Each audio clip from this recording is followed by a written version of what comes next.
दुनिया के अलग अलग देशों में टकराव और इन टकराव के बीच में ईरान इजराइल पर अलग अलग देशों की निगाह है। यूं तो टकराव की स्थिति रूस यूक्रेन के बीच में भी है। जिस तरीके से हमास और आईडीएफ का अभी संघर्ष चल रहा है गाजा में, वो भी है, लेकिन इधर ईरान और इजराइल के बीच में टकराव बढ़ गया है और ज्यादा। और इन सभी के साथ जो ईरान बार बार चेतावनी दे रहा था, उन सभी के बीच में हिजबुल्लाह ने यहाँ इजराइल पर कर दिया है विध्वंसक हमला भी। इजराइल पर हिजबुल्लाह ने जबरदस्त अटैक किया है। एक साथ 30 मिसाइलों से यह ताबड़तोड़ हमला किया गया है। रॉकेट अटैक से इजरायली सैन्य अड्डे को निशाना बनाया गया है। बड़ी खबर इस वक्त की, इजराइल पर हिजबुल्लाह ने कर दिया है ताबड़तोड़ 30 मिसाइलों से अटैक। रॉकेट अटैक से इजरायली सैन्य अड्डे जिन्हें निशाना बनाया गया, विध्वंसक ये हमला है। बड़ी खबर, ईरान लगातार धमकी देता रहा इजराइल को और इन्हीं धमकियों के बीच में हिजबुल्लाह ने बड़ा अटैक कर दिया है। जिस तरीके से तस्वीरें सामने आ रही हैं, तबाही बड़ी है और इसी तबाही के बीच में इजराइल पर हिजबुल्लाह ने कर दिया है जबरदस्त अटैक। बड़ी खबर, ईरान इजराइल के बीच में जो संघर्ष की स्थिति है वो भी बढ़ गई है और जो युद्ध है उसकी शुरुआत भी मानो हो गई है। इन सभी के साथ एक और अपडेट आप जानिए, हिजबुल्लाह के हमले से इजराइल बौखला गया है। आईडीएफ ने इसी को लेकर बुला ली है इमरजेंसी मीटिंग भी। हिजबुल्लाह को जवाबी हमले की तैयारी में अब इजराइल नजर आ रहा है। जैसा कि इससे पहले भी हुआ, आईडीएफ ने इमरजेंसी मीटिंग बुलाई है। हिजबुल्लाह के हमले का जवाब देने की तैयारी अब यहाँ पर नजर आ रही है। हिजबुल्लाह के हमले से इजराइल बौखला गया है, नेतन्याहू बौखला गए हैं और इसी बौखलाहट में अब तैयारी हिजबुल्लाह पर जवाबी कार्रवाई करने की, ईरान पर जवाबी कार्रवाई करने की आईडीएफ ने इमरजेंसी मीटिंग बुलाई है।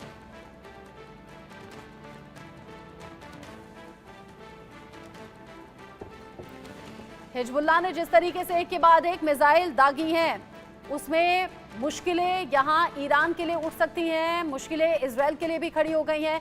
मिडिल ईस्ट से ये महायुद्ध की तैयारी अभी सामने आ रही है और इस महायुद्ध में ईरान और इजराइल में टकराव भी बढ़ गया है। हिजबुल्लाह के ड्रोन हमले के बाद मिडिल ईस्ट में अब अलर्ट जारी कर दिया गया है। ऑल आउट वॉर के शुरुआत का ये पहला फेज माना जा रहा है और ऐसे में अमेरिका हुआ, ब्रिटेन हुआ, फ्रांस हुआ, इस हमले को लेकर और ज्यादा पहले से अलर्ट हो गए हैं। अरब देशों में भी हमले को लेकर एडवाइजरी जारी की गई है। इससे पहले भी हम कहते रहे हैं कि जो दो देशों के बीच में हमले की, टकराव की स्थिति होती है, उसमें बाकी देश भी अलर्ट होते हैं, बाकी देश भी प्रभावित होते हैं। इसको लेकर हम बात करेंगे। कर्नल रिटायर्ड जेएस सोढ़ी मेरे साथ में जुड़ गए हैं डिफेंस एक्सपर्ट के तौर पर। कर्नल सोढ़ी, जिस बात का डर था वो बात अब घट गई है। Group captain retired UK Devnath sir भी मेरे साथ में जुड़ गए हैं डिफेंस एक्सपर्ट के तौर पर। कर्नल सोढ़ी, जो हालात बने हुए थे उनमें अब ये कहिए कि युद्ध की शुरुआत अब हो गई है और इसे महायुद्ध नाम दे तो गलत नहीं होगा। हिजबुल्लाह ने इधर अटैक किया, उधर आईडीएफ ने इमरजेंसी मीटिंग बुलाकर कर ली है पलटवार की तैयारी, यानी हमला होगा और विध्वंसक होगा। जय हिंद रचना जी, ये मेरा सौभाग्य कि मैं आपके न्यूज चैनल में विख्यात को पैनलिस्ट के साथ हूं। 2 अगस्त को इसी साल इजराइल के रक्षा मंत्री योव गैलांट ने बयान दिया था कि इस बार जो इजराइल पे हमला होगा वो 7 मोर्चों से होगा, यह 7 फ्रंट वॉर होगी। और इसका हमने पहला ट्रेलर देख लिया है जब हिजबुल्लाह ने 30 मिसाइलें दागी हैं इजराइल पे और बैठक बुला ली है। अब रचना जी, 2006 में से 14 अगस्त को जो युद्ध हुआ था इजराइल और हिजबुल्लाह के बीच, जिसमें 121 इजरायली सैनिक मारे गए थे और 250 हिजबुल्लाह के लोग मारे गए थे। ये युद्ध हिजबुल्लाह जीत रहा था। इजराइल का पलड़ा तब भी हल्का था और तब अमेरिका ने हस्तक्षेप किया और किसी तरह से सीज फायर कराया, अन्यथा इजराइल के लिए तब भी दिक्कत पैदा हो जाती। और इस बात 2006 की, आज हम 2024 में हैं। इन 18 साल में हिजबुल्लाह की ताकत और बढ़ी है क्योंकि हिजबुल्लाह को चीन और रूस ने पूरा समर्थन किया है। और इसी चीज की चेतावनी 7 अक्टूबर पिछले साल से अमेरिका के राष्ट्रपति जो बाइडेन देते आए थे कि जितना लंबा ये युद्ध इजराइल खींचेगा हमास के साथ, उतनी दिक्कतें इजराइल के लिए पैदा होंगी। ये तो एक झलक है। ईरान अपनी पूरी तैयारी कर रहा है और जैसे आंकलन लगाया जा रहा है कि अगले कुछ दिनों में युद्ध चल ही रहा है, हूती भी हमला करेगा, यानी कि इस बारी इजराइल को हर तरफ से घेरा जाएगा अरब देशों की तरफ से। जिस तरीके से आप कह रहे हैं चारों तरफ से घेरने की तैयारी हो, और इसी घेरने की तैयारी के बीच में एक और अपडेट भी मिल गया है। इजरायल ने हालात का जायजा लिया है। जैसे हिजबुल्लाह ने अटैक किया, उधर आईडीएफ ने इमरजेंसी मीटिंग बुला ली और अब इजरायल ने जायजा लिया है। आईडीएफ डिप्टी चीफ ने एयरबेस का दौरा किया है। आईडीएफ अफसरों से डिप्टी चीफ ने मुलाकात की है ताकि ये जो हमला है इससे निपटना भी है, पलटवार भी करना है। और आईडीएफ जो कि अलग अलग देशों में अच्छी सेनाओं में गिनी जाती है, अब आईडीएफ की तैयारी है हिजबुल्लाह पर अटैक करने की, ईरान को उसके इस हमले का जवाब देने की। यूके देवनाथ सर, जो टकराव की स्थिति अभी तक सिर्फ दूर से देखी जा रही थी, वो टकराव अब हो चुका है, वो युद्ध अब छिड़ चुका है। अब आईडीएफ यहां से पलटवार करेगा, यानी तबाही दोनों तरफ देखी जाएगी। जी हाँ, जब से मोसाद ने इस्माइल हानिया को तेहरान में जाकर मार डाला, उसके बाद से ही बार बार ईरान ये धमकी देता रहा है कि अब वो एक भयंकर हमला करेगा इजराइल के ऊपर। अब इस हमले के अलग अलग रूप हो सकते थे या हो सकते हैं। एक तो ये है कि ईरान सीधा अपनी ज़मीन से ज़मीन पर फायर करने वाली ब्लास्टिक मिसाइल का इस्तेमाल करते हुए इजराइल की सरजमीन पर हमला करे, लेकिन ऐसा लगता है कि ईरान ने फिलहाल दूसरा ऑप्शन चुना है, जहां वो हिजबुल्लाह को और हुती को बोलेगा कि वो इजराइल पर और भयंकर हमला करें। ये जो 30 रॉकेट हिजबुल्लाह ने फायर किए हैं, ये सारे रॉकेट जो हैं अनगाइडेड रॉकेट हैं। इनकी रेंज 30 से 40 किलोमीटर तक होती है और इनमें ना कोई जीपीएस है, ना कोई लेजर गाइडेंस है, ना ही कोई इनर्शियल नेविगेशन सिस्टम लगा हुआ है। और इनके जो वॉर हेड हैं वो भी बहुत छोटे होते हैं, महज 1.5 किलो या 3 किलो के। तो ये 30 के 30 जो हैं, आईडीएफ सूत्रों ने रिपोर्ट की है कि ये 30 के 30 जो हैं खुले क्षेत्र में, खुले मैदान पर जाके गिरे हैं और इजराइल में किसी को भी किसी तरह का भी जान माल का नुकसान नहीं हुआ है। अब हिजबुल्लाह इस तरह के हमले इजराइल पर हमेशा करता रहा है। और रत्ना जी, मैं आपको ऐसे बता दूं, मिलिट्री तौर पर ऐसे हमले का इजराइल पर कोई फर्क नहीं पड़ता, क्योंकि ये इजराइल के किसी भी मिलिट्री इंस्टॉलेशन पे अगर गिरते भी हैं तो कोई खास नुकसान नहीं होता। एक और चीज़ जो है, हिजबुल्लाह के जो ऐसे हमले हैं, इजराइल के जो आम नागरिक हैं उनको भी ऐसे हमलों की अब आदत पड़ चुकी है। इजराइल में अगर आप जाएंगे, खासतौर से नॉर्थ इजराइल में, तो हर घर में लोगों ने अपने घर के बेसमेंट में अंडरग्राउंड शेल्टर बनाए हुए हैं। और वो आयरन डोम सिस्टम जो है, आयरन डोम सिस्टम का रेडार जैसे ही इन हिजबुल्लाह रॉकेट्स को डिटेक्ट करता है, पहले रॉकेट को, तो सायरन बजा देते हैं। और वहाँ जितने किबुत्स हैं यानी गांव हैं, वहाँ एक कल्चर है कि लोग आराम से उठते हैं, आराम से अपने छोटे बच्चों को गोद में लेते हैं और अपने अंडरग्राउंड जो घर के नीचे उन्होंने बंकर सा बनाया है उसमें चले जाते हैं। तो हिजबुल्लाह के इन हमलों से कोई खास फर्क पड़ने वाला नहीं है, ना फौजी तौर पर, ना डिप्लोमेटिक तौर पर। और जो इजराइल की जो समझ है कि हमास को पूरी तरह खत्म करके ही वो आगे बात करेगा, उस पर भी कोई फर्क नहीं पड़ेगा। नेतन्याहू ने एक कदम भी पीछे नहीं लेना है। जी, अब ऐसे में ईरान सीमा के पास बख्तरबंद जो गाड़ियां हैं उनकी संख्या बढ़ती हुई नजर आ रही है। साथ ही साथ तैयारी ऐसी भी है हिजबुल्लाह की, हिजबुल्लाह का इजराइल पर जो हमला है, हमले की तैयारी एक और हो रही है। ऐसे ऑलरेडी भी रॉकेट दाग चुका है और अब हिजबुल्लाह आगे की तैयारी में जुटा हुआ है। इजराइल में ग्राउंड अटैक की तैयारी में अब हिजबुल्लाह है। हिजबुल्लाह ने वीडियो जारी कर इसकी बड़ी चेतावनी भी दे दी है, यानी हिजबुल्लाह ना तो पीछे हट रहा है और ना किसी भी तरीके से इस युद्ध में कम आंका जा रहा है, बल्कि वो बता रहा है कि कैसे अब इजराइल पर बड़ी ताकत के साथ हमले की तैयारी है। इजराइल में अब ग्राउंड अटैक की तैयारी में हिजबुल्लाह है, यानी कि जो रॉकेट, जो ड्रोन से हमले हुए अब तक वो अलग रहे, लेकिन ground attack colonel Sodhi, ground attack का मतलब क्या है? जमीन पर आगे बढ़ना या आमने सामने का युद्ध होगा? रत्ना जी, ग्राउंड अटैक का मतलब है कि जमीन से हमला किया जाएगा। अब तक जो हमले हो रहे थे इजराइल और हिजबुल्लाह के बीच, वो एक दूसरे पे रॉकेट या मिसाइल दाग रहे थे, लेकिन जमीनी अटैक का मतलब है एक पूरा युद्ध। यानी कि अगर हम युद्ध की डेफिनेशन से देखें, जब जमीनी अटैक होता है तो उसे फॉर्मली कहा जाता है कि अब युद्ध शुरू हो चुका है। तो जिस तरह से हिजबुल्लाह तैयारी कर रहा है, उसने अपनी बख्तरबंद गाड़ियां बॉर्डर पे तैनात कर दी हैं। यहाँ पे ईरान पूरे युद्ध की तैयारी कर रहा है, हमास के साथ तो युद्ध चल ही रहा है, हुती भी तैयारी कर रहा है। यानी कि इस बारी जितने अरब देश हैं वो जानते हैं कि इजरायली डिफेंस फोर्सेस की जो सैनिक शक्ति कुछ दशक पहले थी और दुनिया का सबसे बेहतरीन मिलिट्री मानी जाती थी आईडीएफ, आज उसकी वो हालत नहीं है। और तभी हम देख रहे हैं 9 महीने से ज्यादा हो चुके हैं, एक छोटे से गाजा पट्टी पे वो इजरायली डिफेंस फोर्सेस विजय नहीं पा पाए। ऊपर से अब ये 4-5 मोर्चों से जो अभी ये युद्ध के संकेत आ रहे हैं, आने वाले दिनों में ये निश्चित है कि इजराइल पे एक मल्टी फ्रंट वॉर छेड़ी जाएगी इन अरब देशों से। जिस तरीके से यहाँ पर मिडिल ईस्ट में ये खलबली बढ़ गई है, उधर अलग अलग देशों ने भी इस स्थिति को भांपते हुए अलर्ट जारी कर दिया है। यूके देवनाथ सर, स्थिति अभी बहुत ज्यादा भयावह होती हुई आगे बढ़ रही है, क्योंकि खबर ऐसी है कि इजराइल ने खान यूनिस को खाली करने का आदेश दे दिया है। खान यूनिस इलाके को खाली कर रहा है। अब वहां रहने वाले जो लोग हैं वो हटाए जा रहे हैं। खान यूनिस के करीब सेना की भारी तैनाती भी कर दी गई है। खान यूनिस में आईडीएफ कभी भी हमला कर सकता है, जो जानकारी मिल रही है। खान यूनिस इलाके को खाली कर रहा है यहाँ पर इजराइल, और कहा यह जा रहा है कि यहाँ पर आईडीएफ कभी भी हमला कर सकता है। सेना की भारी तैनाती यहाँ पर है और आईडीएफ फुल एक्शन मोड में अभी नजर आ रही है। इजराइल ने खान यूनिस को खाली करने का आदेश दिया और उधर तैयारी में खामेनेई है। खामेनेई का इजराइल पर हमले का ऑर्डर मानो सामने आ गया है। सेना को सुप्रीम लीडर का स्पष्ट यह आदेश है, हानिया के खून का बदला लेकर रहेंगे। खामेनेई ये साफ कर रहे हैं कि बदला तो हम लेकर रहेंगे, इजराइल को कड़ी सजा मिलनी ही चाहिए। हमले की तैयारी में जुटी है ईरानी फौज, यानी उधर आईडीएफ की तैनाती, इधर ईरानी फौज की तैयारी। खामेनेई ने यहाँ ऑर्डर दे दिया है और उधर नेतन्याहू के निर्देश भी जारी कर दिए गए हैं। यूके देवनाथ सर,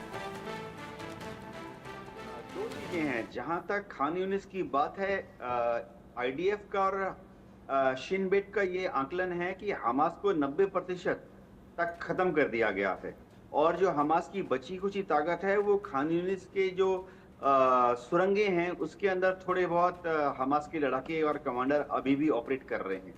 तो खान यूनिस को खाली करने का जो हुक्म दिया है, इसके पीछे आईडीएफ की ये प्लानिंग है कि जल्दी ही खान यूनिस के सुरंगों पर बड़े 1000 पाउंड या 2000 पाउंड के जो बॉम्ब हैं, अमेरिका ने कल परसों ही दिए हैं इजराइल को, उनका इस्तेमाल करके खान यूनिस में इन सुरंगों को नेस्तनाबूद किया जाए, ताकि हमास की जो बाकी 5% या 10% शक्ति बाकी है वो भी नष्ट हो जाए। जहां तक ईरान की बात है, ईरान से जो ईरानियन रेवोल्यूशनरी गार्ड कोर है वो काफी वीडियो जारी कर रही है, जिसमें वो दिखा रहे हैं कि उनकी जो मोबाइल फोर्सेस हैं, बख्तरबंद गाड़ियां हैं, टैंक हैं, वो तैयार हैं, ड्रिल कर रहे हैं। लेकिन ये समझना पड़ेगा कि ईरान से जमीनी दुश्मन इजराइल की जमीनी डिस्टेंस, दूरी इजराइल तक 1600 किलोमीटर से ज्यादा है। तो अगर ईरान के इन बख्तरबंद गाड़ियों को या टैंकों को अगर जमीनी रास्ते से जाना पड़ेगा तो उन्हें ईरान से स्टार्ट करके इराक से होकर, सीरिया से होकर तब इजराइल तक पहुंचना पड़ेगा। अब इराक जो है, जो इराक की सरकार है वो पूरी तरह से अमेरिका के कंट्रोल में है। अमेरिका ने इराक में 3-4 एयरबेस बनाए हुए हैं, फुल्ली ऑपरेशनल हैं। तो अगर ईरान से ये बख्तरबंद गाड़ियां इराक घुसकर कूच करेंगी इजराइल की तरफ, तो उनको यूएसए की जो एयरफोर्स है वो इराक में ही धर लेगी, नेस्तनाबूद कर देगी। तो ये जो ईरान में जो जमीनी लड़ाई की जो तैयारियां दिखाई दे रहे हैं वो महज प्रोपेगेंडा वार का हिस्सा है, साइकोलॉजिकल वॉरफेयर का हिस्सा है। जी, जिस तरीके से अभी ये हालात नजर आ रहे हैं, कर्नल सोढी का रिएक्शन में लूंगी, चूंकि अमेरिका, ब्रिटेन, फ्रांस, ये सभी देश निगाह भी बना रहे हैं, अलर्ट भी जारी कर रहे हैं। बाकी अलग अलग देश जो कि ईरान के साथ में सपोर्ट में नजर आ रहे हैं, वो प्रॉक्सी देश जो कि इजराइल पर अटैक के लिए ईरान को पुश भी कर रहे हैं, ईरान का सपोर्ट भी कर रहे हैं। इस बढ़ते घटनाक्रम में अलग अलग देशों का इन्वॉल्वमेंट इस युद्ध को कहां तक ले जाएगा? रचना जी, पिछले हफ्ते तुर्की के राष्ट्रपति एर्दोगन जब अपने सेना मुख्यालय गए थे, उन्होंने अपनी सेना को बोला तैयार होने के लिए, और उन्होंने बयान दिया कि अब वक्त आ चुका है तुर्की को भी इजराइल पे हमला करने का। ये रिपोर्ट है कि मिस्र भी अपनी सेना को तैयार कर रहा है। वहां पे सीरिया का तो लंबे समय से तनाव और कई झड़पें भी हो चुकी हैं इजराइल के साथ। तो हम देखें तो जो 2 अगस्त का बयान था योआव गैलेंट इजराइल के रक्षा मंत्री का कि 7 फ्रंट वॉर, ये 7 फ्रंट वॉर सच्ची होती हुई दिख रही है, क्योंकि इस बारी जो अरब देशों की ताकत है, जो उन्हें चीन और रूस ने बेशुमार पैसा और सैनिक हथियार दिए हैं, इससे ये अरब देशों का जो मनोबल है वो बहुत ज्यादा हो चुका है। और क्योंकि अमेरिका ने और नाटो ने अब साफ कर दिया है कि वो अपना एक भी सैनिक इजराइल नहीं भेजेंगे, हथियार दे देंगे, पैसा दे देंगे, लेकिन सैनिक नहीं भेजेंगे। तो ये सारी चीजों को मद्देनजर रखते हुए अरब देशों को पता है कि इस बारी उनका जो पलड़ा है वो बहुत भारी है, और अगर उन्होंने मिलकर इजराइल पे हमला किया तो इजराइल पे बहुत दिक्कत होगी और इजराइल के पास कोई ऑप्शन नहीं होगी बजाय 2 स्टेट सोल्यूशन को मानने के लिए। तो ये सारी जो तैयारी हो रही है ये आराम से ये करें, क्योंकि इनको पता है इस बारी पूरा जो पलड़ा है वो अरब देशों के पक्ष में है। अब ऐसे में जो आगे बढ़ती हुई घटनाएं हैं उस पर अलग अलग देशों की निगाहें हैं, और इन सबके साथ ही ईरानी न्यूक्लियर सेंटर की सुरक्षा भी बढ़ी है। न्यूक्लियर रिसर्च सेंटर पर हाई अलर्ट घोषित कर दिया गया है। न्यूक्लियर माइन पर भी सुरक्षा बढ़ी है, यानी इधर तैयारी में ईरान है, उधर तैयारी में इजराइल है। जानते हैं कि खतरा कभी भी बढ़ सकता है, हमला कभी भी हो सकता है। ईरानी न्यूक्लियर सेंटर की हाई अलर्ट पर रखी गई है सुरक्षा। न्यूक्लियर माइन पर भी सुरक्षा बढ़ा दी गई है, और इस सुरक्षा के साथ ही अगला कदम आखिर होगा क्या इजराइल का, क्योंकि इजराइल उधर IDF इमरजेंसी मीटिंग भी बुला रहा है, और इधर खबर गाजा को लेकर भी है। गाजा पर इजराइल का विनाशक हमला सामने आया है। 2000 पाउंड बम से दाराज स्कूल पर हमला किया है। हमले में 100 लोगों के मारे जाने की खबर है। देर रात गाजा में इजराइल ने की है ये भीषण बमबारी, यानी इधर तो ईरान के सामने चैलेंज की तरह इजराइल खड़ा हुआ है, और उधर गाजा में बढ़ रहे हमलों को रोक नहीं रहा है इजराइल किसी भी तरफ से। IDF उधर भी तैनात है, इधर भी तैनात है। यूके देवनासर ईरान जब धमकी दे रहा है, धमका रहा है और ये कह रहा है कि नक्शे से खत्म कर देंगे, इजराइल में तैयारियां ईरान के खिलाफ भी बढ़ रही हैं, और इधर गाजा में भी लगातार भीषण बमबारी, भीषण हमले जारी। हाँ, ये युद्ध जो है लगातार भीषण मोड़ लेता जा रहा है। सबसे बड़ी दुख की बात है कि बड़ी संख्या में गाजा में सिविलियन नागरिक, औरतें, बूढ़े, बच्चे, बीमार लोग मारे जा रहे हैं। जहां तक अरब देशों की बात है, अभी 3 दिन पहले OIC की मीटिंग हुई थी, जिसमें सारे मुस्लिम देशों ने या अरब देशों ने हमास का मौखिक समर्थन किया था।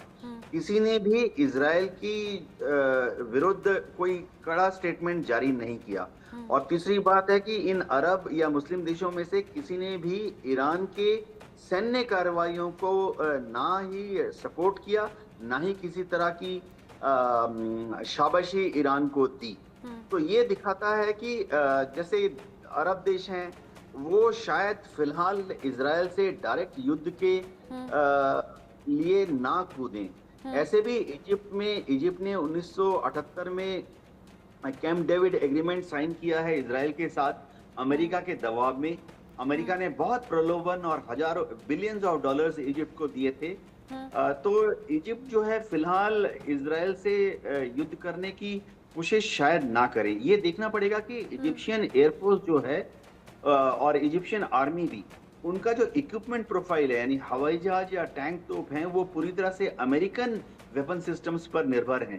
तो ऐसी हालत में अमेरिका ने बैकडोर डिप्लोमेसी से पूरी कोशिश करनी है कि इजिप्शियन फौजें जो हैं वो इजराइल की तरफ कुछ ना करें। एर्दोगन जो हैं बार बार इजराइल को धमकी देते हैं। उन्होंने इजराइल के विरुद्ध कुछ कड़े कदम लिए भी हैं, जैसे ट्रेड एम्बार्गो लगाया हुआ है, लेकिन एर्दोगन भी शायद इससे ज्यादा ना करें, क्योंकि एक तो